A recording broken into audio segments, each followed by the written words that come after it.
Mis estimados amigos de Grupo Argumentos, queremos ahora continuar con la participación del doctor Juan Perea Criollo.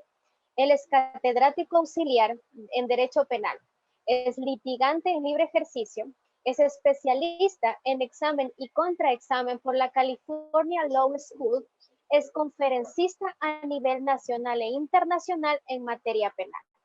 El doctor Perea nos va a hablar acerca del caso Sobornos, un caso tan sonado en nuestro país en este momento. Y nos va a brindar un análisis analítico de la sentencia desde el razonamiento probatorio. ¿Sí? Doctor, bienvenido. Es su tiempo. Muy buenas noches, comunidad jurídica del Ecuador, comunidad jurídica de América Latina. Quiero brindar un saludo al grupo Argumentos, es un grupo académico, en especial a Andrés Zuleta, a Latin Juris, a Damián Armijos, quien es su director, al Centro Internacional de Formación de Investigación Jurídica, en especial a la gente que nos escucha en Colombia, México, Perú, Argentina, Uruguay y Ecuador, y específicamente a las ciudades en donde más paso, que son a los señores que habitan en Quito y en Santo Domingo. En este caso, en esta ponencia, vamos a hablar respecto a la sentencia del caso Sobornos, análisis desde el razonamiento probatorio, una exigencia para la efectiva seguridad jurídica. Nosotros vamos a analizar específicamente los mínimos de razonamiento probatorios que se deben exigir en una resolución de sentencia en materia penal. En este sentido, no sé si puedo interactuar, no sé si me están escuchando, me pueden confirmar. Mi estimado doctor, sí, lo estamos escuchando. Hay un poco como de interferencia, pero sí, sí se lo escucha. Gracias. Ya, si me permite, déjenme. Ya, listo. Entonces, bueno, avanzamos. En esta ponencia vamos a hablar sobre razonamiento probatorio, pero para esto es necesario entender algo y es muy importante. Hay que entender cuál es el tratamiento probatorio en el juicio penal. Jordi Ferrer Beltrán, que es uno de los máximos exponentes hoy en día sobre el razonamiento probatorio, esto es desde la Escuela de Barcelona, él nos dice que la conformación o toda la aproximación del tratamiento probatorio en el juicio penal tiene tres momentos específicamente en el proceso penal. Yo los llamo tres estadios y es muy importante entender esto para saber aplicar lo que es el razonamiento probatorio y saber analizar sobre todo una sentencia. Específicamente, hay un momento que se llama la conformación del conjunto de elementos de juicio. ¿Qué conlleva esta conformación del conjunto de elementos de juicio? Es la proposición, la admisión, la práctica de la prueba. Para analizar el caso Sobornos, la sentencia, es muy importante tener estos conceptos básicos. En esta ponencia lo voy a realizar aproximadamente unos 30-35 minutos de manera teórica, lo que es el razonamiento probatorio, para después entrar a analizar la sentencia del caso Soborno, el razonamiento probatorio. Dentro de la conformación del elemento o del conjunto de elementos del juicio, en la proposición en materia penal, lo conocemos, se lo hace desde la investigación previa, la instrucción fiscal y en la evaluación y preparatoria de juicio. La admisión se la hace prácticamente de manera ordinaria o de manera oportuna, ordinaria en la evaluación y preparatoria de juicio y de manera extraordinaria en el juicio. La práctica de prueba en el Ecuador solo puede realizarse en juicio. El tercer momento es la valoración de la prueba, que normalmente se puede hablar como un excurso al momento en que el fiscal hace un dictamen, porque si bien es cierto no valora prueba, pero va a valorar elementos que pueden ser prueba en el juicio, y de esta forma el fiscal va a tomar una decisión en su dictamen, ya sea de acusar o sea de abstenerse de acusar. Y de igual forma el juez lo hace al momento de escuchar el dictamen fiscal y las alegaciones de los sujetos procesales en la evaluación y preparatoria de juicio. Pero específicamente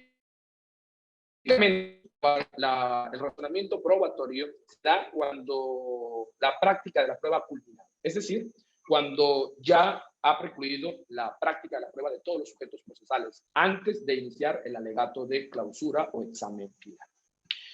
En este punto podemos denominar dos momentos de razonamiento probatorio, pero el momento más importante es el momento que se da en la deliberación. En la deliberación de la audiencia de juzgamiento, es decir, escuchado los alegatos de clausura, que los alegatos de clausura tenemos que tomarlo en cuenta como un proyecto de sentencia propuesto por los sujetos procesales, que los señores jueces después analizarán en las hipótesis.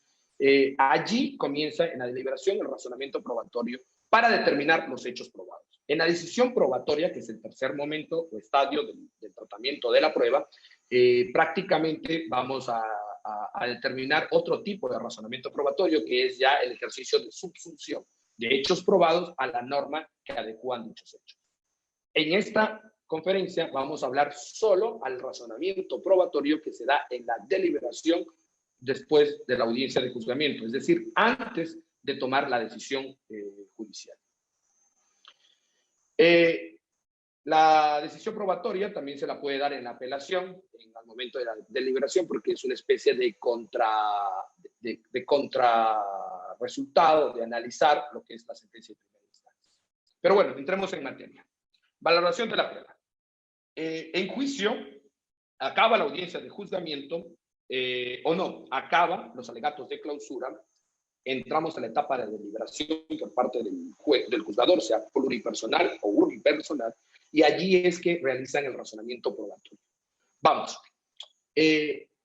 como una aproximación, ¿qué se supone una valoración jurídica? ¿Qué se entiende por valoración jurídica? ¿Qué es lo que los juzgadores hacen al momento de entrar a la deliberación? Y en dicha valoración jurídica deben tener en cuenta los razonamientos, porque sin razonamientos no se puede valorar una prueba, no se puede valorar los medios probatorios y por ende no se puede llegar a una decisión judicial.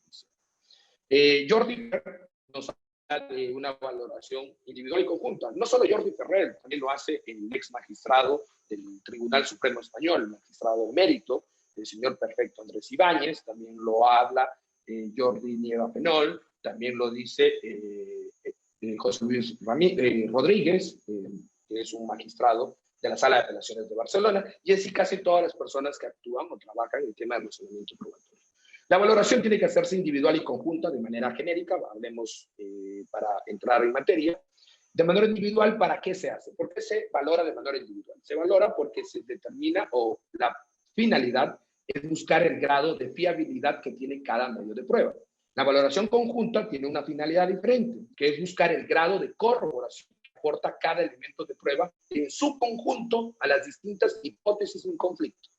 Llamemos hipótesis genéricas en cualquier audiencia, normalmente hay la de culpabilidad y la de inocencia. Entonces, la prueba en conjunto va a ser analizada y va a ser corroborada con todas las pruebas para saber qué grado de probabilidad le va a dar a cada una de las hipótesis.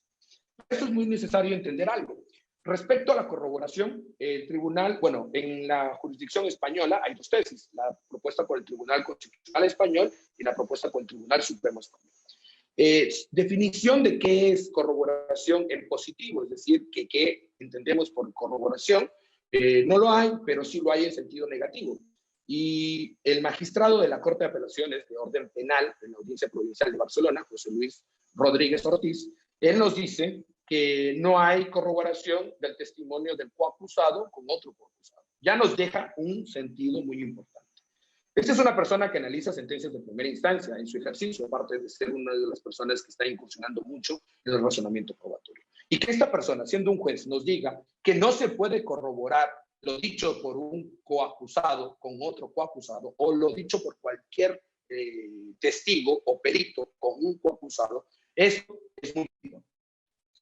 El magistrado de la Corte de Apelaciones de Barcelona, José Luis Rodríguez, también nos dice y cita al magistrado emérito del Tribunal Supremo Español, que es Perfecto Andrés Ibáñez.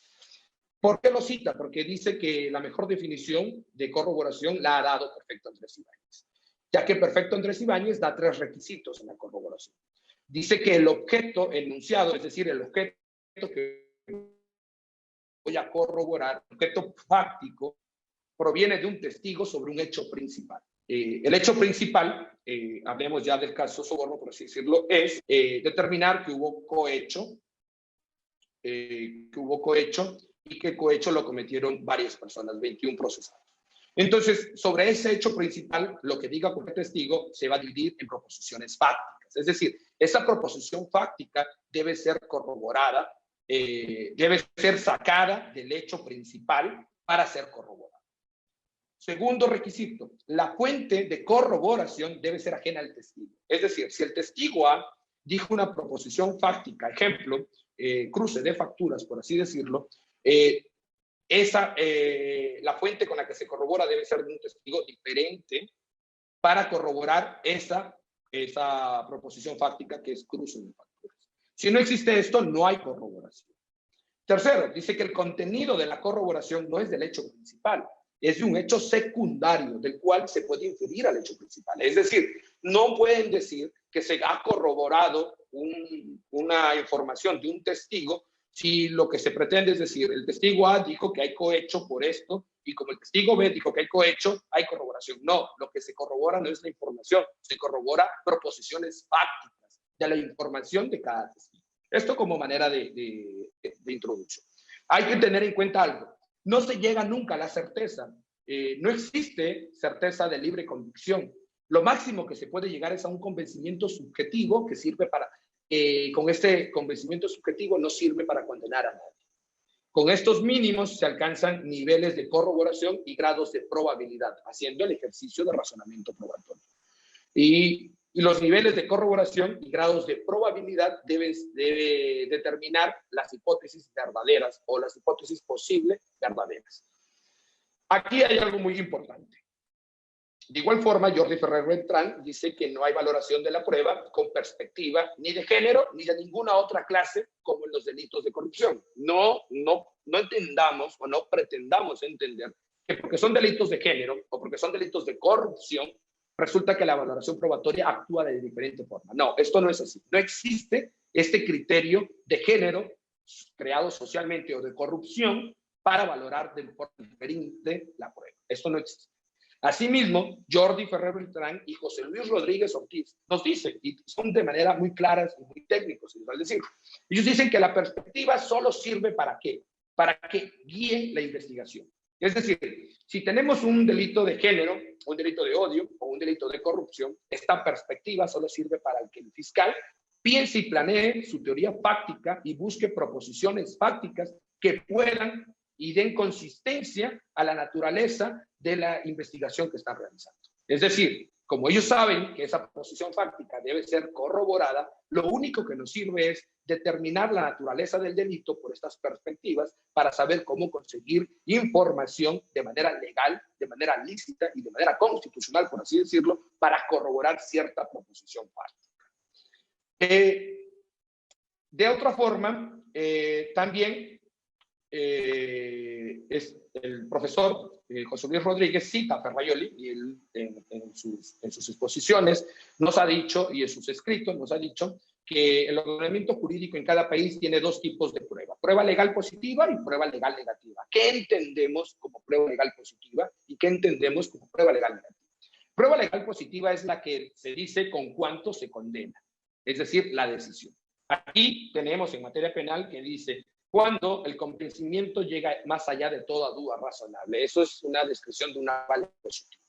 Una prueba legal negativa es cuando se dice con qué no se puede condenar. Ejemplo, no se puede condenar con pruebas ilícitas o con pruebas que en el criterio de valoración puedan estar atentando a ciertos criterios como cadena de custodia o manejo científico del elemento probatorio.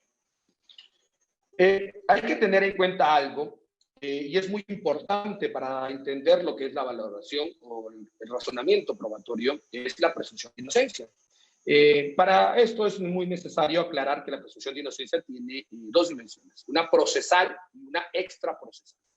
En la dimensión procesal hay distintas facetas. El principio de inocencia actúa como principio de informador, regla de trato, regla probatoria y regla de juicio. Aquí vamos a analizar la regla, porque este es el momento del razonamiento probatorio que hemos delimitado en esta ponencia. El principio de inocencia como regla de prueba. Ante esta este enunciado surge un gran problema de entendimiento, ya que determinar que la carga de la prueba no necesariamente debe ser aportada por la acusación. Muchos dirán que no, que la carga de la prueba siempre debe ser aportada por la acusación. Y resulta que entender esto de esta forma, como que la prueba, fiscalía debe dirigir la prueba o la actividad probatoria, teniendo en cuenta la presunción de inocencia, sería analizar el aspecto subjetivo de la prueba. Resulta que en la práctica no es así. Resulta que no solo quien tiene la carga de la prueba debe acusar, inclusive se ha solicitado con ayuda judicial para que la prueba a descubrimiento de un hecho probatorio también la aporte el procesado. Esto lo vemos casi siempre con los allanamientos. En los allanamientos se da una autorización judicial y como no le pueden pedir al procesado que nos dé la información del delito que se investiga, entonces van a la casa y encuentran todos estos indicios que será después practicado como prueba y servirá para el razonamiento probatorio. Ante esta situación, con el principio de inocencia también surge algo muy importante y que ya vamos a ver en el caso sobornos después. Se llega a una premisa. La premisa es, el testimonio de la víctima, el testimonio del coprocesado o el único testigo, al ser un testigo cualificado, es decir, privilegiado, hay que tener en cuenta lo que... Ejemplo, si decimos que le creemos porque presenció el hecho, estamos ingresando una prueba legal inconstitucional. ¿Por qué es inconstitucional? Porque no hay forma de defenderse. Segundo, prima facie, si lo que él dice es verdad, lo narraría de una forma X. Ejemplo, lo narraría de forma serena, lo narraría de forma explícita, no moviera sus pies, no moviera sus manos. Esto, o que le haga defender de formas gestuales, esto es totalmente equívoco. Esto no debe ser así. Y tercero, que hay que tener en cuenta es sobre la coherencia del relato, es lo que se debe analizar y corroborar después con las demás pruebas practicadas. Perfecto, Andrés Ibáñez nos dice que el juez en la inmediación percibe un lenguaje verbal y un lenguaje gestual. Esto es en la práctica de la prueba. El primero es interpretable, se puede interpretar. El segundo es ambiguo, es decir, el lenguaje verbal sí puede ser interpretado, pero el gestual es muy ambiguo. El lenguaje gestual no forma parte de los jueces, es decir, los jueces no pueden decidir si porque uno se mueve mucho, que porque uno habló con la voz baja, que porque uno se quedó callado en una pregunta. Esto no puede ser parte del razonamiento probatorio. Pues no se debe tomar en cuenta esto. ¿Por qué? Porque esto asume una función psicológica. Este lenguaje gestual es y debe ser solo usado para el interrogatorio en el sentido amplio. Es decir, si yo como contraexaminador, porque estoy contraexaminando cierta prueba, me doy cuenta que él se pone nervioso, aparentemente porque mueve las manos, o está callado, o se quedó en silencio ciertos segundos, a mí me va a dar como sujeto procesal, defensa técnica de un sujeto procesal, me va a dar ideas para saber que por ahí tengo que tocar, que por ahí debo ver, qué preguntar y por ahí sacar la contradicción, que es lo que se necesita para que una prueba sea válida. Entonces, esto no puede ser utilizado por el juez, pero sí debe ser utilizado como una estrategia de defensa por las personas que hacen el interrogatorio de forma genérica. Jordi Nieva Fenol llega un poco más allá. Inclusive él dice que hay ciertos rituales que ya no sirven para el razonamiento probatorio. Ejemplo, el hecho de que una persona jure o no jure. El hecho de que una persona se desmaye o se quede callado. Esto no puede ser así, porque inclusive todas estas cuestiones que pasan corporalmente pueden ser porque tiene un tipo nervioso, puede ser porque no desayunó en la mañana, puede ser porque en la cárcel donde está encerrado lo amenazaron, puede haber muchas cosas. Y si el juez piensa que porque él se mueve de esa forma o porque él lo dijo de esa forma, sirve como criterio de razonamiento probatorio, estamos totalmente equivocados. Esto no es así y no debe ser tomado de esta forma. Hay que tomar en cuenta algo. Para hablar de razonamiento probatorio es necesario no confundir lo que son las reglas de valoración, la regla de la carga de la prueba y la presunción de inocencia. Jordi Ferrer, para distinguir estos tres conceptos, por así decirlo, distingue diciendo lo siguiente. Jordi Ferrer dice que las pruebas tasadas sustituyen al razonamiento probatorio. Les doy una antesala. Si ustedes leen en la sentencia del caso Sobornos, cuando van leyendo la parte en donde se practica el testimonio o se escucha el testimonio anticipado de una coprocesada, creo que es una de las cooperantes, les da la palabra a los abogados para que hablen sobre la contradicción, para ver si se oponen o no se oponen, digan alguna cosa. Resulta que se oponen casi todos y el juez dice, en la sentencia consta y manifiesta, que la prueba será tasada en su momento oportuno y se dará el valor que corresponde. Eso utiliza el término tasada, la prueba del caso Sobornos. Ahora, la prueba tasada no es ni legal ni constitucional en el Ecuador. Esta fue inclusive Robespierre, fue una de las personas que atacó tanto a esto. Bentham también atacó, porque la prueba tasada, el razonamiento no lo hace el juzgador, lo hace el legislador. Es decir, el juzgador solo aplicaba lo que la norma decía. La norma creaba razonamiento probatorio y el juez solo era la persona que armaba un rompecabezas sin siquiera tomar un punto en la decisión. Segunda cosa que hay que tener en cuenta para no confundir estos tres conceptos, que las reglas del estándar de prueba determina que el juez razone. Es decir, al momento de tener un estándar probatorio, como en materia penal en el Ecuador tenemos el criterio de más allá de toda duda razonable, es para que el juez razone.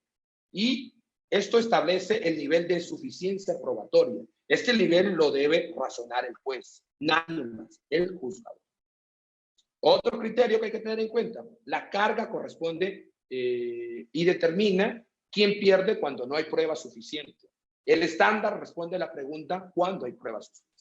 Es decir, no se puede aplicar el criterio o la regla de carga probatoria sin necesidad o sin aplicar el estándar de más allá de toda duda razonable. Es decir, el estándar es la distribución de este riesgo. Otro criterio que hay que tener en cuenta es que se aplica la carga de la prueba cuando se haya aplicado el estándar. Siempre necesitamos aplicar un estándar para aplicar la carga probatoria. Hay otro criterio que nos dice Jordi Ferrer, es respecto al criterio de presunción, las presunciones juris tantum, como la presunción de inocencia. Nos dice que se relaciona con el estándar, ya que el estándar, es un presupuesto que se aplica a presunciones y así lo hace operativo. Es decir, el estándar hace operativo la presunción de inocencia.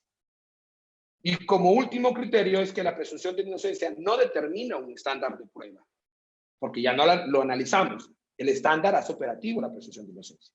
Y la presunción de inocencia no determina un estándar de prueba, porque la presunción de inocencia no lo hace ni elevado ni mínimo el estándar de prueba. El nivel de exigencia que tiene el estándar probatorio depende del reparto de riesgo del error en una sociedad.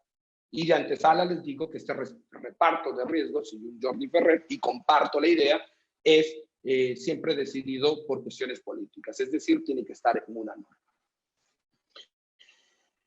¿Para qué se debe razonar la prueba? ¿Para qué debemos razonar la prueba en la decisión judicial? Perfecto Andrés Ibáñez nos recuerda que la jurisdicción es una obviedad consistente en el derecho. Eso dice Perfecto Andrés. ¿Por qué? Porque es una obviedad consistente en decir derecho, porque es un ejercicio de poder. Este ejercicio de poder siempre se va a expresar en la sentencia. Por eso es muy necesario razonar. El ejercicio de poder se expresa en la sentencia. Siendo esto que lo torna a la sentencia más que un acto procesal. Lo toma como un acto riquísimo en varias implicaciones. En implicaciones políticas, ¿por qué? Porque es un acto de poder que afecta a derechos, en implicaciones éticas e implicaciones epistémicas. ¿Por qué las implicaciones epistémicas? Porque la sentencia es expresión de conocimiento, conocimientos fácticos y jurídicos. En la sentencia se expresan los conocimientos. Con la sentencia se termina el proceso, pero no el proceso judicial. Se termina el proceso de adquisición de conocimiento, finalidad que conecta con la epistemología, conocimiento. Se juzga, y hay que recordarlo, que se juzga no para celebrar, como antes lo hacíamos leyendo historia, un ritual de castigo en el proceso penal. Se juzga para conocer de un hecho incierto. Es decir, el juzgador instala la audiencia de juzgamiento para conocer un hecho incierto, que siempre Fiscalía, por norma estatal, lo lleva después de varias investigaciones y análisis objetivos, como debe ser. Fiscalía, después de investigar, después de hacer un análisis objetivo, determinará con un dictamen objetivo que concluye si se abstiene de acusar, es decir, o si da un sobreseimiento o pide da un dictamen abstentivo y pide un sobreseimiento, o se acusa para llevar esos hechos a un juzgador que no conoce. Perfecto Andrés Ibáñez cita a Karel Čapek, que es un escritor checo que escribe obras literarias, y nos dice que este escritor razona en una de sus obras, da un pasaje muy importante para entender un poco el signo. Dice el escritor en una de sus obras que un delincuente fallece, tiene importantes aspectos delictivos y es narcisista, que espera que lo juzgue Dios, pero lo juzgan 3 magistrados fallecidos. Él, enfadado, le dice a Dios, ¿por qué tú no me juzgas? Dios le responde, porque él lo conoce todo. Es decir, Karel Čapek lo coloca a Dios como testigo, pero el profesor, perfecto Andrés Ibáñez, dice que no puede ser tomado Dios como testigo porque él lo sabe todo y ningún testigo lo sabe todo. En la dimensión epistémica, el conocimiento desaparece por el juego de libre convicción traído desde el jurado inglés. Hay que tener en cuenta mucho este término. El criterio de libre convicción fue traído del jurado inglés y recibido en el continente europeo por magistrados profesionales que operan como jurados. Es decir, los jurados, como son ciudadanos no letrados, deciden porque sí y deciden como ellos quieren. Y cuando nosotros arrastramos este criterio de libre convicción y le instauramos a que los profesionales que ejercen judicatura ejerzan este criterio, lo hacen de la misma forma que los ciudadanos en donde nació este sistema. Y esto es un grave error.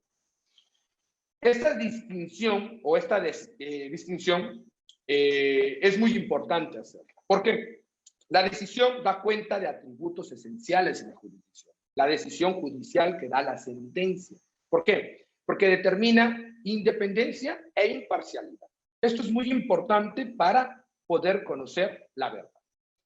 En estas funciones, estos dos conceptos, independencia e imparcialidad, están funcionalizados a la adquisición de conocimientos de calidad.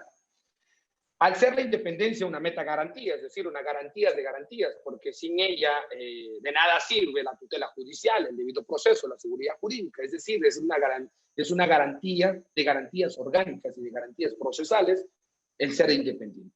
Y el no ser parte política y por ende no ser un núcleo de imparcialidad. La imparcialidad es base para conocer. El juez debería estar perplejo, él debería estar perplejo para conocer. Esto es muy necesario hoy en día en que por la mala actividad de los más medios, de los medios de comunicación, el juez conoce todo de manera tergiversada antes de la instalación de la audiencia.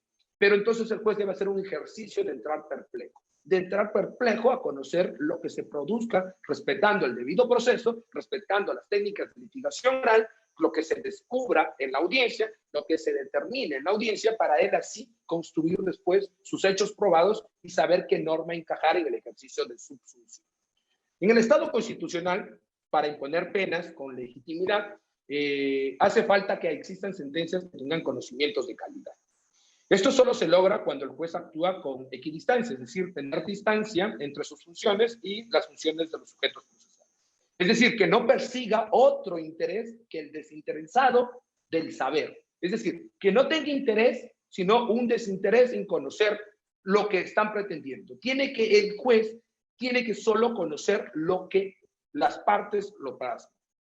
En este punto es muy importante. Es muy importante porque los jueces no deben tener ningún interés preconcebido. Los jueces no luchan. Los jueces no combaten. Los jueces solo imperan y plasman los hechos probados en una audiencia de juicios con el derecho. Hay que tener algo en cuenta, que para esto hay que entender que la jurisdicción exige justificaciones en las decisiones, ya que esto no se le exige normalmente al Poder Ejecutivo ni al Poder Legislativo. Estas están justificadas solo si tienen una buena base de conocimiento y estos conocimientos deben estar justificados. Aquí es algo muy importante y aquí es algo que las personas que han leído la sentencia de caso soborno van a entender. La única forma que tiene la función judicial de legitimar el ejercicio de jurisdicción es solo si se tiene una buena base de saber. Y para esto sirve ¿qué? El principio de contradicción. La exigencia de transparencia del proceso de adquisición de datos. Si no hay contradicción, no hay transparencia en la adquisición de los datos que van a servir después para fundar una hipótesis, unos hechos probados y estos subsumirlos como derecho.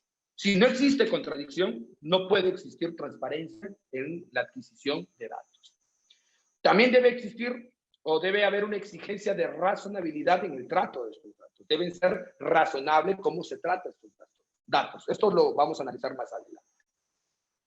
En el proceso penal hay dos planos muy importantes para ya poder entender de mejor forma la sentencia. Hay dos planos, dos discursos o dos cursos de acción. El primero es el procesal y el segundo es el epistémico. El procesal, que razona en el ámbito jurídico formal. Ya saben ustedes, validez procesal y todas estas cuestiones que inclusive constan en la sentencia sonora. El epistémico es lo que nos interesa y es motivo de esta ponencia. ¿Por qué es importante este plano epistémico? El proceso, además de ser una secuencia de trámites, debe ser un instrumento de adquisición de conocimiento. El proceso no solo es una cuestión de trámites, sino es un proceso en donde se adquiere conocimiento. En estos dos planos ayudan a operar el principio de contradicción, es decir, el discurso o el plano procesal y el epistémico ayudan a operar el principio de contradicción, principio básico dentro de la administración de justicia, ya que la discusión sale a la luz, entre la discusión hay una luz, y esta luz es la verdad. El profesor Ibáñez cita a Pagano y dice que lo que pasa en el juicio con el ejercicio de contradicción es un choque de dos piedras, y el que al momento de chocar la piedra sale una luz y esta luz es el conocimiento. Es decir, si hay un elemento probatorio que no existió contradicción, no hay la luz, es decir, no puede servir para desplegar el conocimiento. El principio de contradicción tiene otro supuesto y es muy importante. ¿Por qué? Porque las partes aportan lo que les interesa. Normalmente, las partes a veces no quieren que se llegue a la verdad que ellos conocen, sino ellos construyen la verdad y es lo que plasman al tribunal. Y esto más adelante vamos a saber cómo es el ejercicio del tribunal o del juzgador. En este caso, la dimensión jurídico-procesal se concreta en que las partes tengan sus derechos garantizados.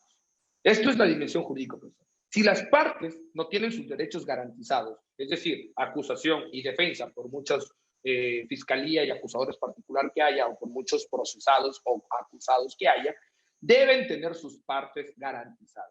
¿Y cómo se logra esto? Cuando el juez también tiene su parte garantizada, es decir, al frente como imparcial. Cuando una de las partes aplica o roba un espacio a la otra, es porque el juez no ha ocupado su espacio de imparcialidad. Y al no ocupar su espacio de imparcialidad, una de las partes ocupa la cancha del otro, y como la cancha no es elástica, se va a hacer reducido el espacio de la otra parte. Esto es muy importante. Norberto Bobbio, dice que la imparcialidad del juez equivale a la neutralidad del científico. Hoy, creo que por los momentos de la pandemia, podemos muy bien hacerlo determinar este ejemplo. Bobbio dice que no es algo implícito ni fácil, no es carisma, no es la toga. Eso dice Bobbio. Esto es un resultado producto del trabajo con varios recursos. Los recursos los analizaremos más adelante. La contradicción debe entrar en la sentencia. Si la sentencia no plasma contradicción, no hay muestra de buena garantía de la decisión. Ojo, no hay que confundir un acta minuciosa de lo que pasó en el juicio con hechos de plasmar la contradicción. No se puede confundir esto y no debemos confundirlo. La contradicción es necesario que conste en la sentencia.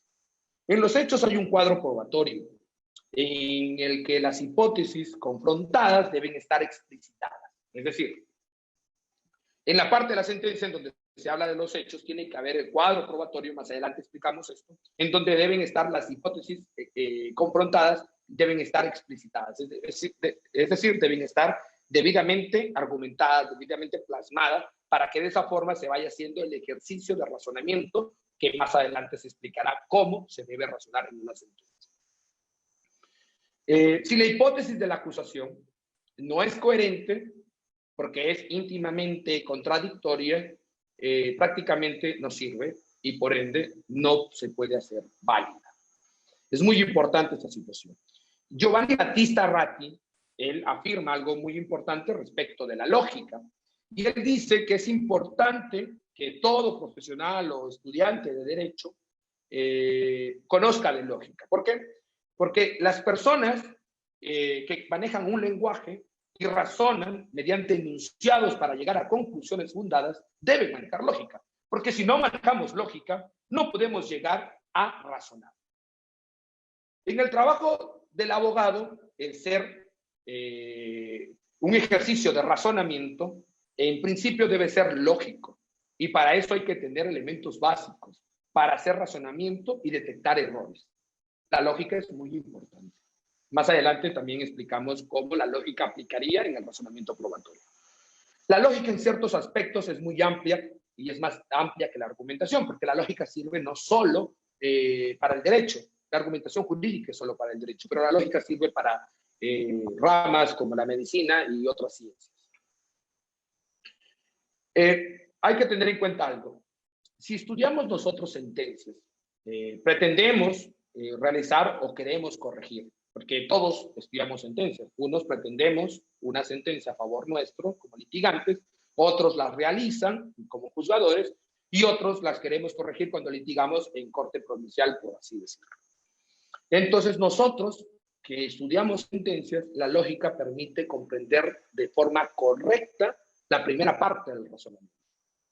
Porque de esta forma sabemos si el razonamiento al menos está teniendo un camino correcto. Porque si no encontramos lógica en el razonamiento, ya de nada sirve analizar el siguiente paso del razonamiento. Hay algo muy importante respecto a la lógica y de la convicción. Nosotros tenemos la norma que dice, se declarará la culpabilidad cuando se tenga el convencimiento más allá de toda duda razonable. He escuchado en conferencias, he conversado con amigos, he leído redes, y muchos confunden la libre convicción con persuasión. Es decir, el abogado que más persuade es el que tiene la razón, y eso no es así. Giovanni Battista Ratti nos dice que cuando un abogado no conoce de lógica, o cuando un jurista no conoce de lógica, comete errores de lógica, ya sean de acción o de omisión. ¿Por qué de acción? Porque los comete. Y de omisión, porque no detecta que el otro sujeto procesal ha cometido. Y resulta que el juzgador tiene que también saber no cometer en su sentencia y para resolver esos errores lógicos de esas premisas planteadas en la decisión que está resolviendo. Y de esta forma llegar a un razonamiento de manera adecuada. Giovanni Battista Ratti sigue y dice algo muy importante. Dice que la argumentación hoy en día es persuasiva. Nadie lo niega. Todo mundo persuade. Pero no hay que confundir persuasión vacía con persuasión lógica. Resulta que hay argumentos muy persuasivos que se fundan en errores lógicos. Y estos hay que conocer para no cometer o para detectarlos. El razonamiento probatorio, ya entrándonos, porque considero que va a faltar el tiempo, vamos a darle un poquito más rápido. En el razonamiento probatorio hay muchos aspectos de la lógica, como suele ser uno de los más importantes, es que el juzgador de un hecho que no conoce, aparentemente no conoce, va a tener un conocimiento a partir del juicio utilizando la lógica. Algo muy importante, una premisa nos planteamos ahora. Libre convicción y razonamiento probatorio. La primera da una figura arrogante a los juzgadores. Y esto es lo que se ha venido diciendo. Este criterio o esta cualificación la ha dicho uno de los jueces ex magistrados del Tribunal Supremo Español, y él dice que la libre convicción da arrogancia a los juzgadores, porque hace pensar que dan y quitan la razón, lo que haría sugerir que ellos siempre tienen razón, lo cual es mentira. Lo que ellos deben preocuparse es primero en obtener la razón, en conseguir la razón, para luego saber si la dan o la quitan en el proceso. No es que el juzgador, por el hecho de tener o estar al frente como un juzgador, ya puede dar o quitar razones. No, tiene que crear el organismo o el mecanismo de razonamiento probatorio para saber si le da o le quita la razón. Muchas de las veces este razonamiento probatorio puede estar inclusive fuera de las convicciones o de las creencias que tiene el juzgador. Resulta que hay una regla de oro, que la ha dicho Jordi Nieva-Penol, que solo se puede plasmar en la sentencia lo que es motivable, es decir, lo que es intersubjetivamente comunicable. Es decir, que si el juzgador cree que por ciertas cosas no le cree a tal persona y no lo puede plasmar con razonamiento probatorio, que ya vamos a decir cómo se razona, no lo puede plasmar, tranquilamente no lo puede plasmar. Y pongamos un ejemplo. A muchos de nosotros, por ejemplo, nos gustan los autos. Unos dirán, a mí me gusta el Volkswagen Escarabajo, el de México, el de Alemania, el del 60, el del 40. Puedan decir estas cosas. Otros dirán, no, a mí me gusta el Porsche, el 911, y así sucesivamente. Y cuando ellos quieren decir por qué le gusta, por qué no le gusta, o como una bebida, no es que a mí me gusta la Coca-Cola, a mí me gusta la Pepsi, es difícil transmitir por qué me gusta. Y como es difícil transmitir, eso no sirve, y no sirve en una sentencia. Todo lo que plasma en la sentencia debe ser criterio debidamente razonado. Y solo eso es intersubjetivamente comunicable y por ende motivable. Para esto hay que tener en cuenta algo entre el criterio de libre convicción y razonamiento probatorio. Para esto tenemos que entender, primero, que la idea de la libre convicción es atractiva, pero no funciona en el campo en donde los jueces resuelven. No hay reglas jurídicas que nos digan quién ha cometido un delito, se ha creído que el juez haga lo que él quiere, y esto no es así. Esto lo ha manifestado perfecto Andrés Ibáñez, comparto, porque la libre convicción no es que no hay reglas para determinar la valoración probatoria. La libre convicción lo que dice es, no existen reglas jurídicas para determinar el razonamiento probatorio, porque si existieran sería prueba tasada. Pero resulta que cualquier decisión de cualquier ser humano razonable tiene que ser en base a los mínimos previstos en la humanidad. Más adelante vamos a ver cómo se llega a razonar, y esto no se le perdona que un juzgador no lo haga. Giovanni Battista dice que la idea de la libre valoración que Bentham tenía en un libro que no escribió él, que se lo dieron escribiendo, al momento en que el razonamiento probatorio debe ser libre, esta es una idea no realizable. ¿Por qué? Porque el derecho pone estándares. Entonces, no es tanta la libertad que tiene para razonar, es para la decisión, pero sí es la libertad para crear el razonamiento de los hechos probados y allí, con el estándar, saber qué decisión tomar. Ante estas situaciones, es muy necesario abordar ya cómo se hace el esquema de razonamiento. Con esto ya, para entender, porque si yo hablo de la sentencia del caso Soborno y doy un criterio, van a creer ustedes que es, por así decirlo, un criterio antojadizo, y lo que menos quiero es que se entienda eso. Por eso es muy necesario todo lo que estoy explicando, y esto es la parte más importante. Y esto vamos a ver después si existe o no existe en la sentencia del caso Soborno. Juan Antonio García Amado, al momento de hablar de cómo se razona en una sentencia, nos dice que hay enunciados que son hechos empíricos, hechos institucionales y hechos normativos. Comencemos desde lo más básico. ¿Qué es un hecho empírico? Es la verdad, es una verdad que se puede respaldar con datos y hechos empíricos. Ejemplo, si salimos ahora de nuestra casa, vamos a decir, es de noche, o podemos decir, los que están en Quito, es de noche y hace frío. Yo, como estoy en Santo Domingo, yo no sabré si hace frío en Quito, pero a la final es una verdad empíricamente que ha llegado a la persona que está en Quito. Después hay hechos institucionales. Estos hechos institucionales, la persona que está en Quito puede decir, ejemplo, puede decir, Quito es la capital del Ecuador. Ahora, ¿cómo determinamos los hechos institucionales? Siempre hay una norma que le da validez al hecho institucional. Esta verdad se demuestra con un dato normativo. ¿Cómo sabemos que Quito es la capital del Ecuador? Abrimos la Constitución de la República del Ecuador y allí dice este enunciado, por ende se tiene como una verdad respaldada del elemento del dato normativo. Los hechos normativos, en cambio, estos son los que cumplen con la norma. Se podrá demostrar la verdad con el dato normativo. Es decir, si queremos saber si alguien ha matado, tenemos que utilizar los datos normativos para llegar a la verdad. Para esto es muy importante tener en cuenta dos cosas. La ciencia, con los sistemas normativos, hacen o califican los hechos. La ciencia determina la verdad o la falsedad del hecho. Los sistemas normativos califican al hecho válido por la ciencia. En la vida ordinaria, yo puedo aplicar estándares al momento de elegir qué bebida puedo ingerir o al momento de elegir qué comida puedo suministrarme en el almuerzo, en la merienda, bajo mis estándares.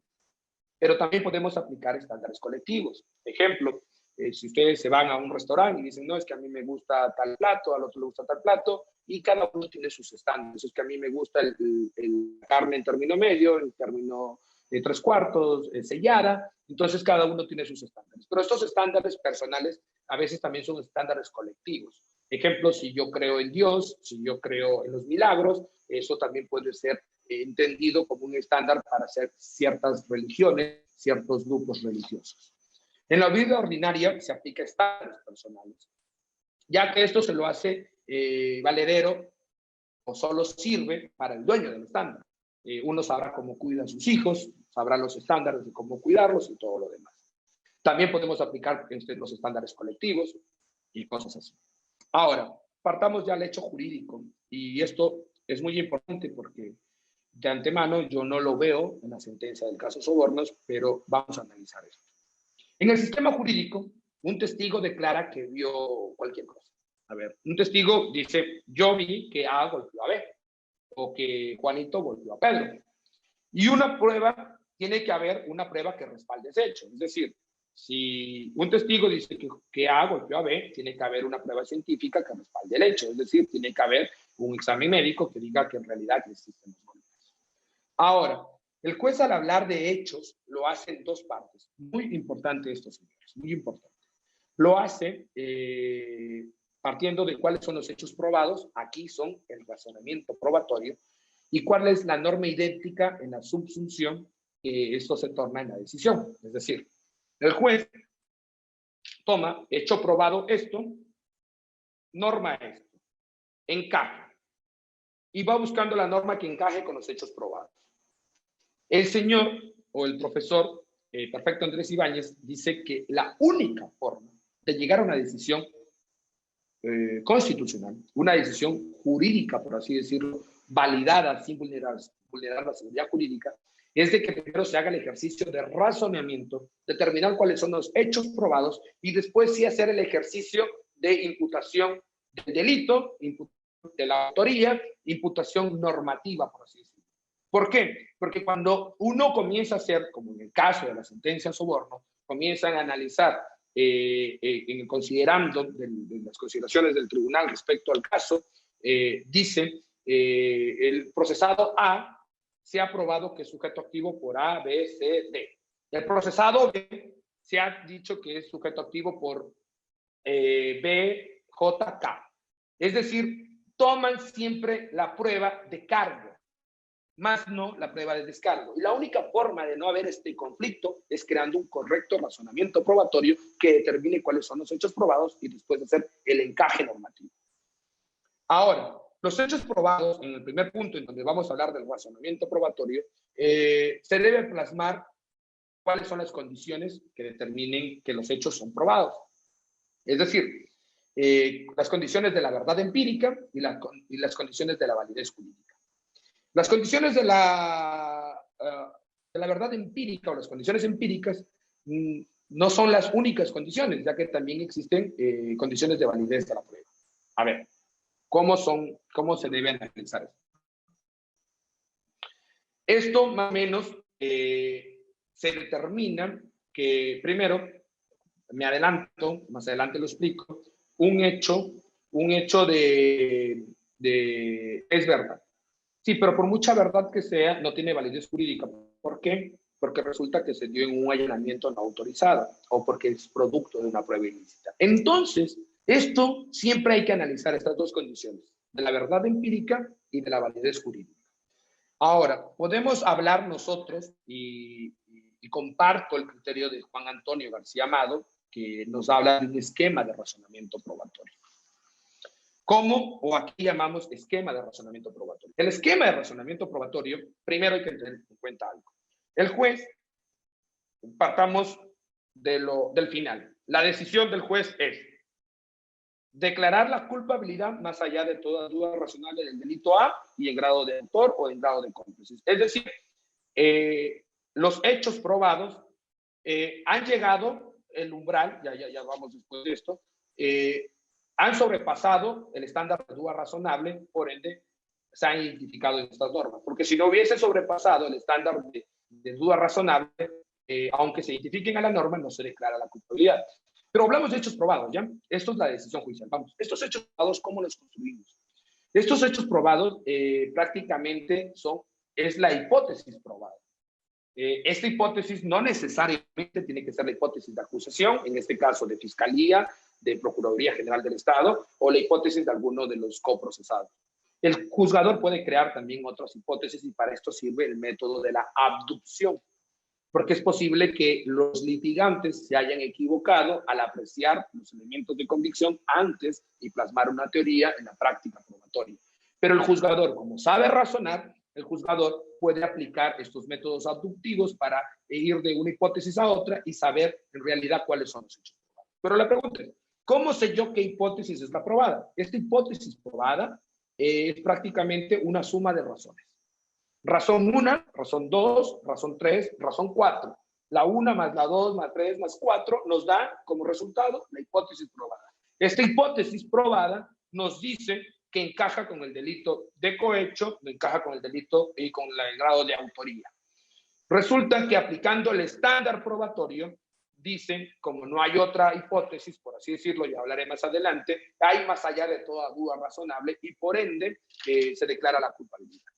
Yo no voy a hablar de la decisión, sobre la decisión, la decisión del caso Sobornos, que es el segundo nivel de razonamiento. Lo voy a dar una ponencia el día viernes a las 2 de la tarde por la página de Penalistas Ecuador. Ahora solo voy a hablar del razonamiento probatorio en la valoración de la prueba. Es decir, cómo tenemos la hipótesis probada. Entonces, si decíamos que la hipótesis probada es la suma de razones, la pregunta es cómo llego a una razón.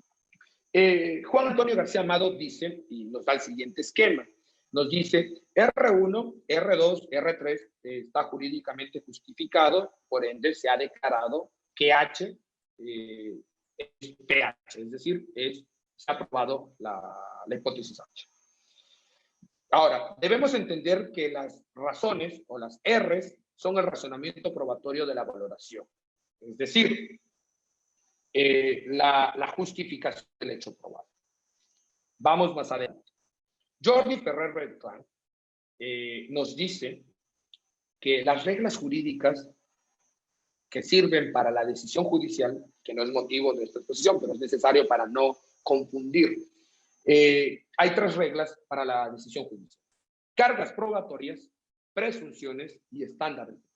Es decir, cuando yo tengo la hipótesis probada, y para aplicar la norma jurídica, necesito determinar primero la carga probatoria, quién pierde, la presunción, cuando pierde, quién gana, y estas 2 únicas cargas probatorias y presunciones solo se pueden aplicar si existe un estándar y si se aplica un estándar.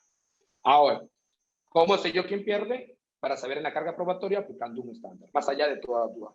¿Cómo sé yo si sale la presunción de inocencia? Aplicando un estándar, el de más allá de toda duda. Ahora, resulta en este sentido, el esquema, para que este esquema esté correcto, el de las razones, se debe decir que debe estar impermeable, es decir, que no pueda ser penetrado ningún argumento. Para que el tema de las razones sea impermeable al cuestionamiento que pueden hacer los sujetos procesales en la audiencia de apelación, por así decirlo, es decir, cuestionar es atacar, discutir y argumentar, debe existir siempre dos enfoques.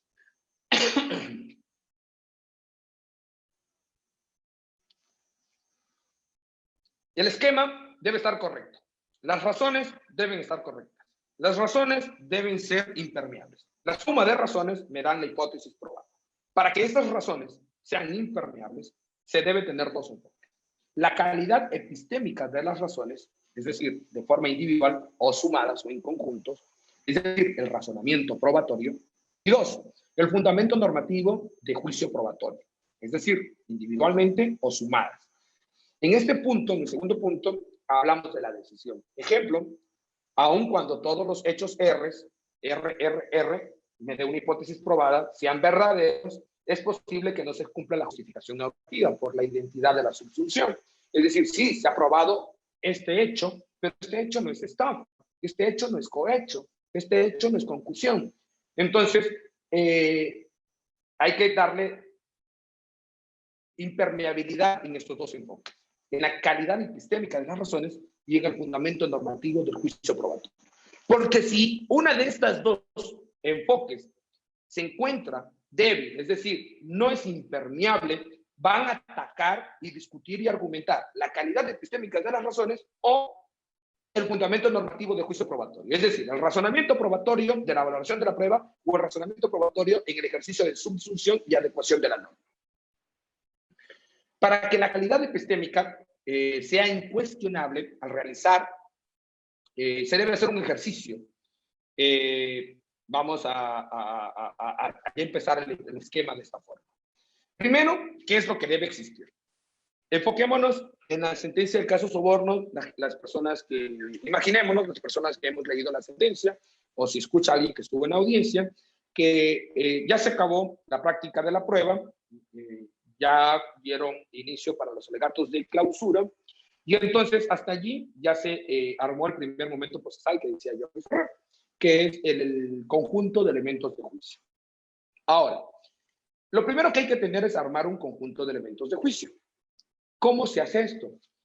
Primero hay que recordar que esto se comienza a armar desde la investigación previa, pero su culminación os termina cuando se practica la prueba.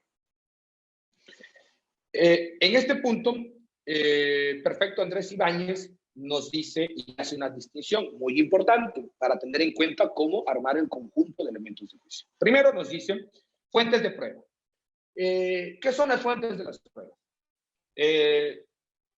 Dice la fuente de la prueba son personas o son documentos. No hay más. El medio de prueba. El COIP en el 498 nos dice que ¿cuáles son los medios de prueba? Tenemos la documental, la testimonial y la pericial. Es decir, el medio de prueba es por donde entra la información, de oído o analizando documento. El elemento de prueba. El elemento de prueba son los hechos concretos o las proposiciones fácticas. Esto es muy importante. Los casos se los plantean y los casos se los resuelven con proposiciones fácticas. Sin proposiciones fácticas es imposible. Ahora, ¿qué tiene que ver las proposiciones fácticas aquí cuando estábamos hablando de las razones? Resulta que cuando usted habla con su cliente en un caso nuevo que va a escoger, usted comienza a armar su teoría del caso. Y al armar su teoría del caso, usted tiene que técnicamente dividirlo en proposiciones fácticas. Porque las proposiciones fácticas van a servir para que usted determine cuál va a ser su actividad de defensa en la investigación o en la instrucción fiscal. Es decir, qué elementos de convicción va a recabar. Porque cada elemento de convicción que va a recabar tiene que tener la finalidad, probar alguna de las proposiciones fácticas. Esas proposiciones fácticas son las razones. A ver, las razones no son los testigos. Las razones son las proposiciones fácticas. Un testigo puede dar 4 proposiciones fácticas del hecho principal. Otro testigo puede dar 2 que ni siquiera dio el primero. El otro puede dar 5 en donde dio 2 del primero, 2 del segundo. Entonces, al momento de analizarlas por proposiciones fácticas, estas son las razones para que esta suma de razones nos dé la hipótesis probada y después hacer el ejercicio de subsunción en la decisión judicial. Estos son los elementos de prueba, pero después viene el dato probatorio. ¿Qué es el dato probatorio? El dato probatorio y los elementos de prueba van ligados para dar las razones. Un elemento de prueba no necesariamente es una razón, pero ligado con el dato probatorio se hace una razón. Es decir, los datos probatorios son los hechos o proposiciones fácticas primarias o secundarias que permiten inscribirse en alguna de las premisas o hipótesis. Es decir, en el caso de sobornos, si me permiten, tengo aquí ciertos apuntes. En el caso soborno, tenemos, a ver, en el caso sobornos, prácticamente tenemos 21 acusados, 2 acusadores, y analizando esto, llegamos a la siguiente conclusión. En el caso sobornos, a ver, ¿qué pasa? La sentencia tiene generalidades, primero competencia, después en el segundo validez procesal, tercero la identidad de los acusados, que son 21 acusados, por ende hasta aquí podríamos decir hay 21 posibles hipótesis de defensa. En los alegatos de apertura, Fiscalía dio 11 proposiciones fácticas, Procuraduría General del Estado dio 9, y los acusados, muchos no lo hicieron por proposiciones fácticas, la gran mayoría atacó a que desvirtuará lo que dice Fiscalía, dijeron inclusive que no se va a probar cohecho, y otros dijeron, la gran mayoría, que no se va a probar la responsabilidad. Específicamente, esto fue, se puede decir, una aproximación estadística. Los acusados, primero dijeron, 2 aportaron información a Fiscalía. Uno de ellos no se pronuncia sobre su inocencia, el otro dice ser inocente. Un procesado da y plantea más tipos penales a la discusión, como tráfico de influencia, concusión y otros más. Otro procesado ataca a Fiscalía y dice que probará que a él le obligaron o le coaccionaron cierto pago. Es decir, ya plasma otra hipótesis. Y hay 17 que dicen ser inocentes, uno de ellos cuestiona la existencia material de la infracción y todos la responsabilidad. 2 cuestionan los hechos y 1 nada dice sobre la calificación de los hechos y por ende dice que es inocente. Ahora, ¿qué tenemos aquí? Es muy importante. Aparentemente tenemos 4 hipótesis de acusación con sus brillos totalmente diferentes, es decir, la calificación jurídica y la reparación integral. 4 hipótesis de acusación. ¿Cuáles son las 4 hipótesis de acusación? Se puede decir 2, que son prácticamente de coprocesados, y Fiscalía y Procuraduría General del Estado. De allí nos restan, de 21 procesados, nos restan 19, aparentemente sí, 19. De allí vienen 2 acusaciones jurídicas distintas a la Fiscalía y donde se tornan ellos víctimas, en donde quisieron cambiar el tipo penal como que concusión y donde también habló de tráfico de influencia y todo lo demás. Y prácticamente dicen 15 que no son responsables. Aparentemente tenemos 21 hipótesis, pero son hipótesis totalmente diferentes. Dentro de las 15, por muchos que digan que no son responsables, hay 15 que dicen que no son responsables porque no tienen nada que ver con los hechos, y hay otro que dice los hechos no son delitos, y hay otros que dicen los hechos sí, pero no es lo que dicen, es otro delito, y hay las 4 hipótesis de acusación. Entonces, esto es muy importante tener en cuenta cuando estábamos analizando las razones. Ahora, nosotros habíamos dicho que el elemento de prueba y el dato probatorio más o menos nos dan las razones. Ahora, este conjunto que se arma es de toda la prueba. O sea, el conjunto del elemento de juicio es de toda la prueba por principio de adquisición de la prueba. Es decir, no es que solo va a analizar la prueba de Fiscalía, Y no es que el procesado solo la haya procesado, no.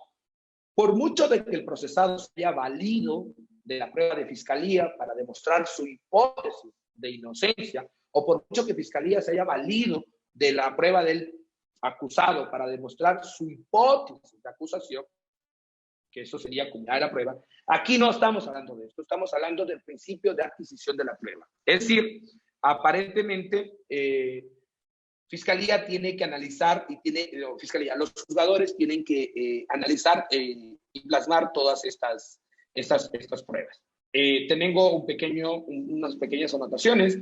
Fiscalía tiene, en las prácticas, tiene con la cooperadora 1, tiene 47 pruebas, acuerdos probatorios. Con la cooperadora 2 tiene 12 acuerdos probatorios. Pruebas testimoniales tiene anticipadas 3, de las cuales 2 no se pudo dar contradicción. El tercer testimonio anticipado sí se dio contradicción, pero la defensa renunció al ejercicio de la contradicción. Los testigos y peritos son 31.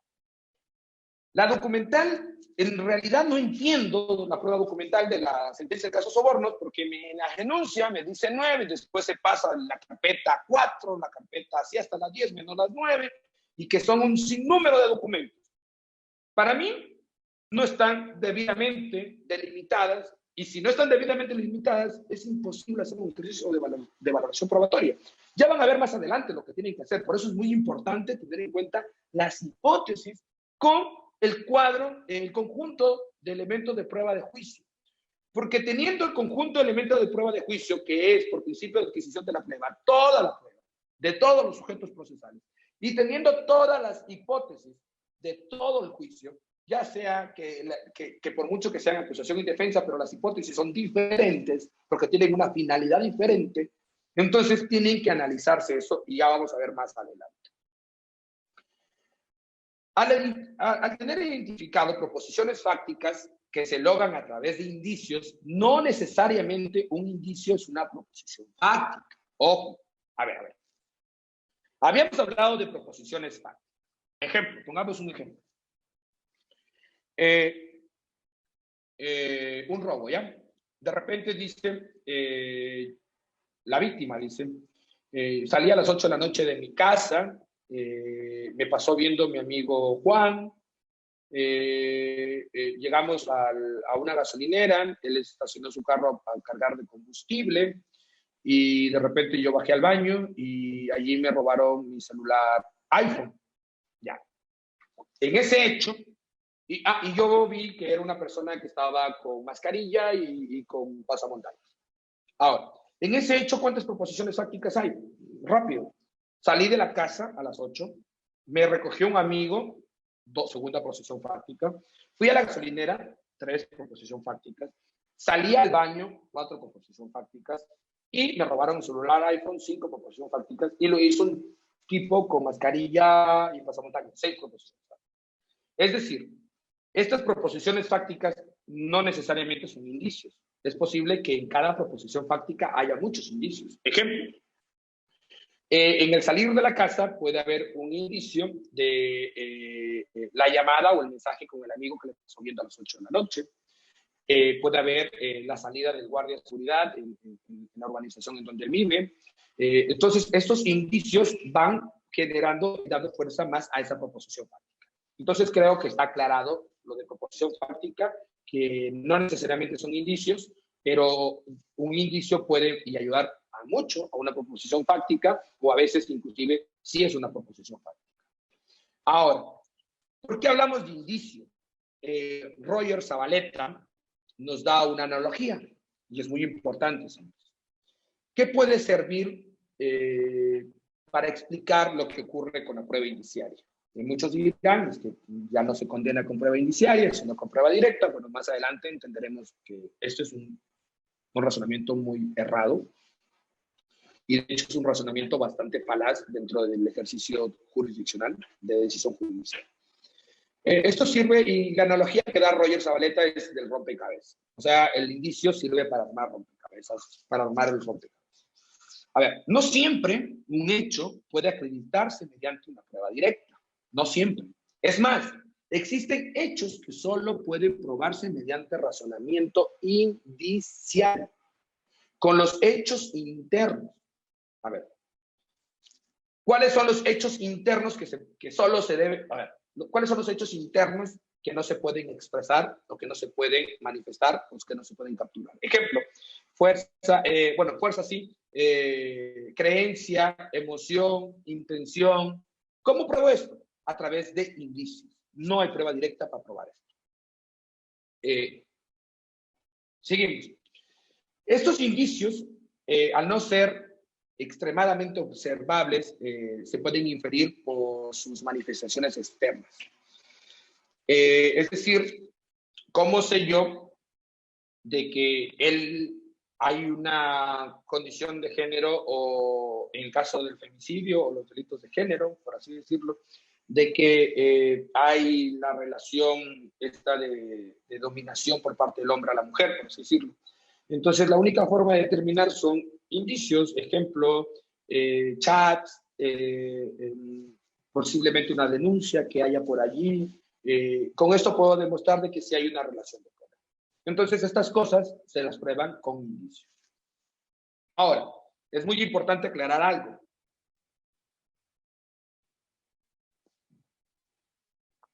Todo proceso judicial que termina en un hecho probado.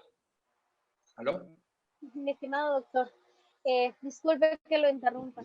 En honor al tiempo, tenemos algunas preguntas que nos han hecho nuestros queridos, las personas que están viendo. No sé si usted podría culminar su exposición en 5 minutitos más para poder entrar a las preguntas de las personas.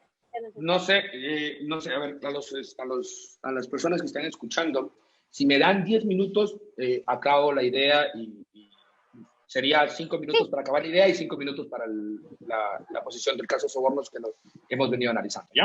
Por favor. Perfecto. Listo. Entonces, a ver, para culminar y ser muy rápido, a ver. El esquema de las razones. Ya habíamos dicho, por posición fáctica, razones, me dan la hipótesis probada en la decisión subsum. Ahora, ¿cómo son creadas esas razones? Esas razones tienen que tener, y lo dice Juan Antonio García Amado, tienen que no ser cuestionables, tienen que ser impermeables. ¿Ante qué? Verdad, pertinencia, relevancia y resistencia. Es decir, si una razón no tiene verdad, ya no sirve. Si una razón no tiene pertinencia, ya no sirve. Si una razón no tiene relevancia, no sirve. Y tiene que tener sobre todo resistencia. ¿Resistencia qué es? Al momento en que la quieran contraatacar, debe resistir al contraataque, porque si no resiste, ya no sirve. Esto es lo más importante. Ahora, para culminar así, la valoración conjunta de la prueba. Ya habíamos dicho que el análisis de corroboración que hacen debe ser para determinar la identidad con las hipótesis. Culmino y espero ser muy explícito. A ver, en este caso soborno tiene cerca de 40 elementos probatorios sin las pruebas documentales, por así decirlo. Es decir, tiene por oídas, tiene los testigos y peritos. Tiene que analizar cada uno. ¿Qué debe analizar para crear fiabilidad? Es decir, el testigo A, ¿es fiable o no es fiable? ¿Cómo sé si es fiable o no? Con la contradicción, la respuesta a las preguntas. Y allí que se analiza con la contradicción, se analiza verdad, pertinencia, relevancia y resistencia. Porque si resiste al contraexamen, es válida. Le doy el criterio de razón. O sea, casi razón. La que no pasa eso, valorado negativamente. Entonces me quedaría solo con las que pasan este filtro de verdad, pertinencia, relevancia en primer momento. Después, la primera razón, ojo, el primer testigo, por así decirlo, tiene que servirme, no tiene que ser contradictorio, porque si es contradictorio tampoco me sirve. El punto es que el primer testigo me dio 2 razones y las 2 razones tienen que encontrarse identificadas con las otras medios de prueba que tienen también razones. Porque si no se encuentran, no la información del testigo, sino las razones. La razón 1 del testigo 1 se identificó con la razón 2 del testigo 2, y así sucesivamente. ¿Y esto cuál es la finalidad? Darle fuerza a las hipótesis planteadas, a las 21 hipótesis. Es decir, al final el juez tiene que demostrar en su sentencia que la hipótesis 1 no tuvo razones, o tuvo 2 razones, o tuvo razones sin corroborar. Pero tiene que demostrarlo. Es la única forma de saber que ha razonado una sentencia.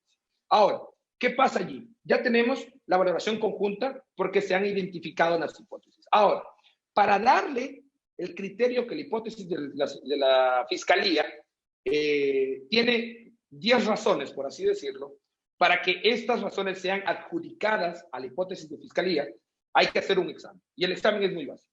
El primero hay que analizar la forma de conducción de las razones. La inferencia es la unión de las razones. Tiene que haber un lapso. La primera forma de unir las razones es con la lógica. O sea, no puedo unir dos razones ilógicas. Entonces, la lógica es muy importante para unir las razones. Pero el hecho de que se unan por lógica no quiere decir que sean verdaderas, porque es posible que sean falsas. Y es posible que haya las dos razones sean lógicas, pero resulta que la una es falsa y la una es verdadera, o las dos falsas. Entonces, allí viene, y debe entenderse, y para culminar, debe entenderse el criterio de más allá de toda duda razonable en el Ecuador. Específicamente, si bien es cierto, no tenemos una norma en materia penal que nos diga cómo razonar. Algunos jueces han dicho que todavía es vigente. Jairo Parra Quijano dice que está vigente todavía la sana crítica. La sana crítica antes era muy incontrolable, porque la tomaban como que no hay reglas, y como no hay reglas es criterio del juez, y no es así. Las reglas existen, son las reglas de la lógica, de la ciencia y de la experiencia, incluido con todo este razonamiento probatorio, utilizando los métodos científicos deductivo, inductivo y abductivo. Es decir, la unión de las razones tiene que ser lógica, y ahora, la unión de las razones para que sea una inferencia tiene que estar apoyada o por una regla de la ciencia o por una máxima de la experiencia. Hay máximas de las experiencias que son hipermodificadas. ¿En qué sentido? En que estas no hacen falta escribirlas. Ejemplo, una de ellas es si vamos a un estadio y un equipo hizo el gol y resulta que alguien saltó, asumimos de que es hincha. Obvio, no hay necesidad de explicar. Pero hay máximas de experiencia que sí necesitan ser explicadas. Porque si no son explicadas, resulta que esto se queda como no existir el argumento, y por ende no habría motivación. Entonces, llegamos a un punto en donde hay hipótesis que dicen, son lógicas, y la unión, la inferencia, son reglas de la ciencia, la otra son máximas de la experiencia. ¿Qué pasa en la decisión? Para terminar, ¿qué pasa cuando hay dos hipótesis plausibles?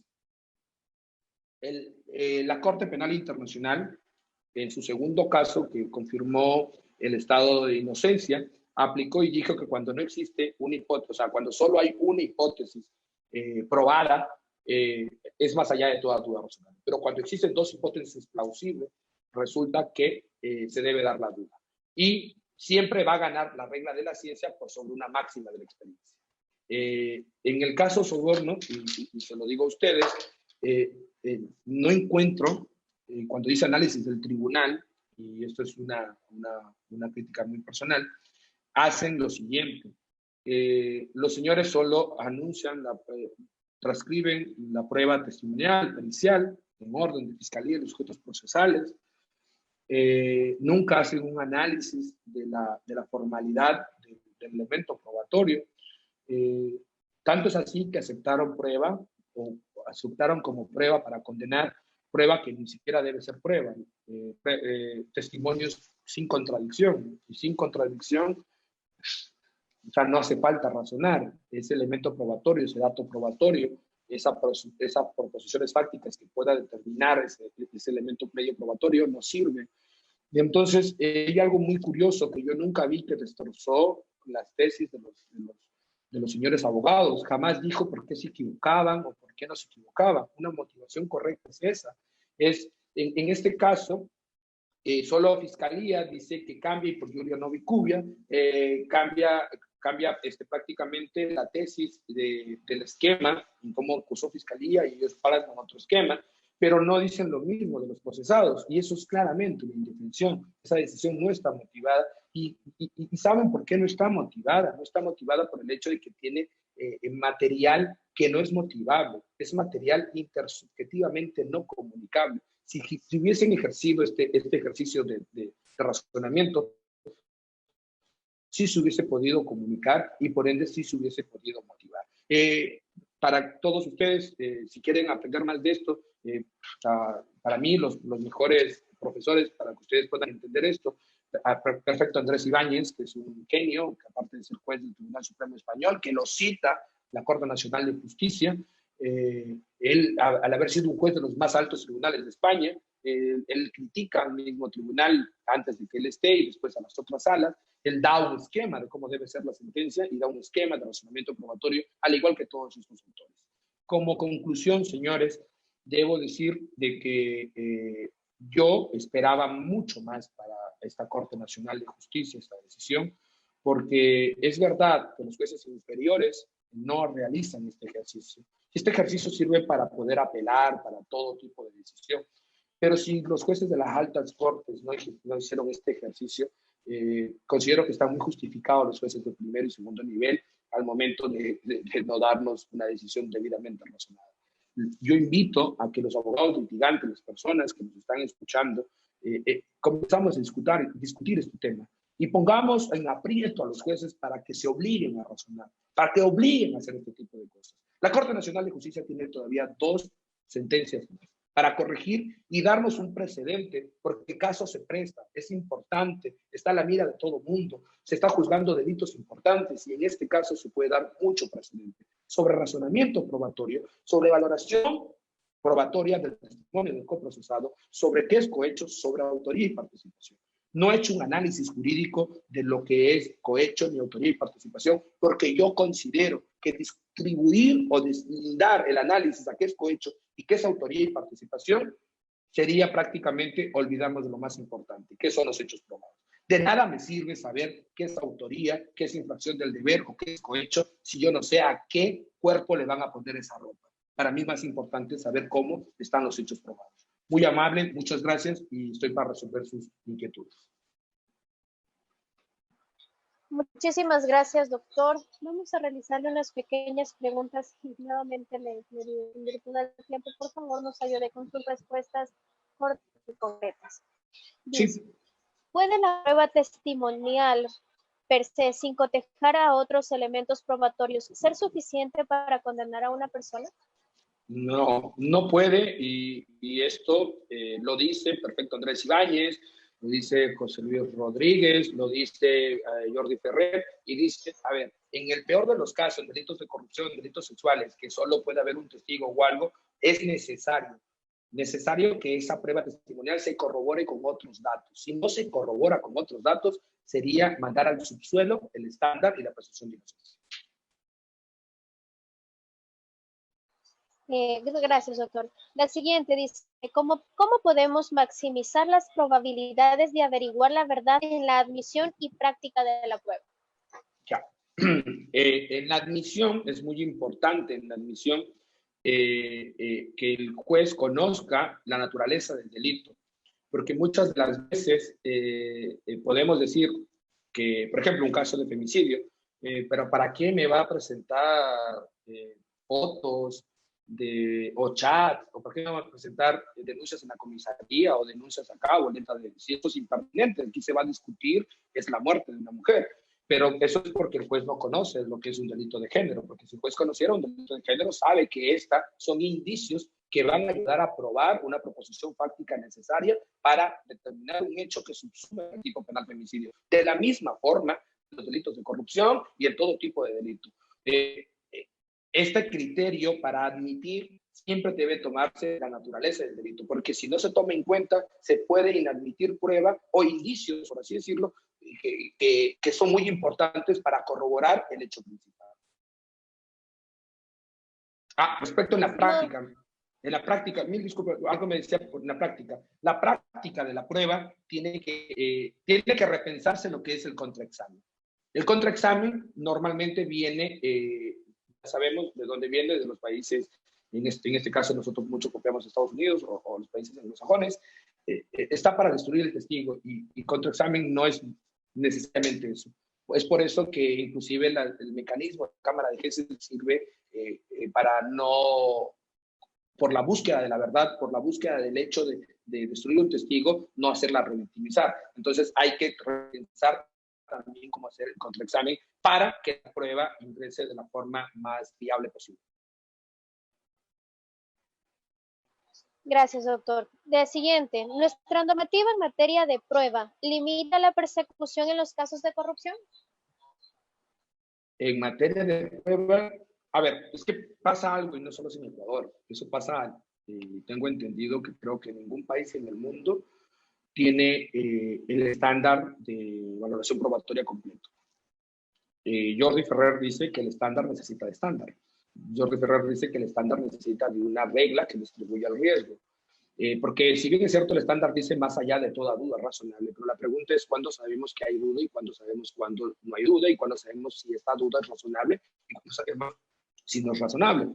Entonces Jordi Ferrer, en su libro en el 2007, decía que esto es una decisión política que deben crear los legisladores.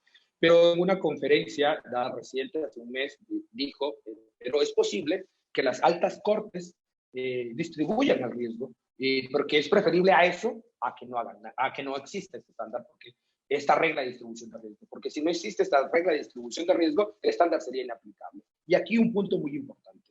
Las reglas de distribución de riesgos no tienen que ser genéricas, es decir, no digo solo en materia penal, sino en materia jurídica, litigio.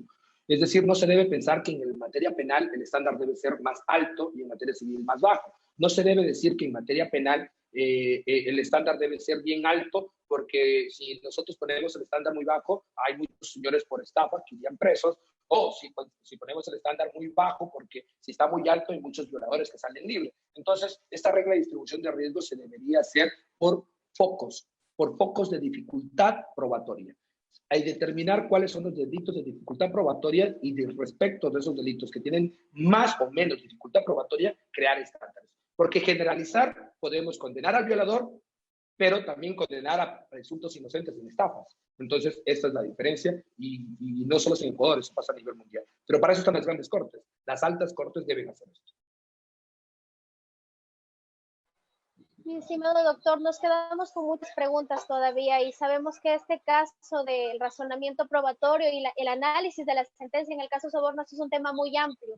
Queremos comprometerlo a usted para que en una próxima jornada nos acompañe y poder completar todo este análisis que nos estaba brindando. No, encantado, muy, muy amable, siempre gustoso de poder ayudar, en especial con Andrés, que tuvo la amabilidad de invitarme. Pero para las personas que están escuchando y quieren escuchar, se puede decir el siguiente parte del razonamiento probatorio, que es cuando ya tenemos la hipótesis probada a la subsunción, que es el autorrazonamiento, en donde se aplica el estándar de más allá de toda duda razonable.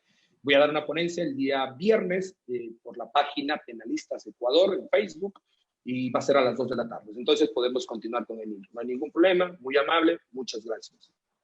Muchas gracias a usted, doctor. Que tenga una buena noche. Queridos amigos de Grupo Argumentos, les agradecemos por acompañarnos en esta tercera jornada de nuestro Seminario Latinoamericano de Lucha contra la Corrupción desde el Derecho Penal. No se olviden que el día de mañana tenemos dos excelentes ponentes también, que es el doctor Franklin Ruiz. Él nos va a hablar del compliance y corrupción en la empresa. Y luego de él va a estar el doctor Fausto Vázquez, que va a hablar de la imputación de responsabilidad penal de la empresa. Amigos, que tengan una buena noche y los esperamos el día de mañana.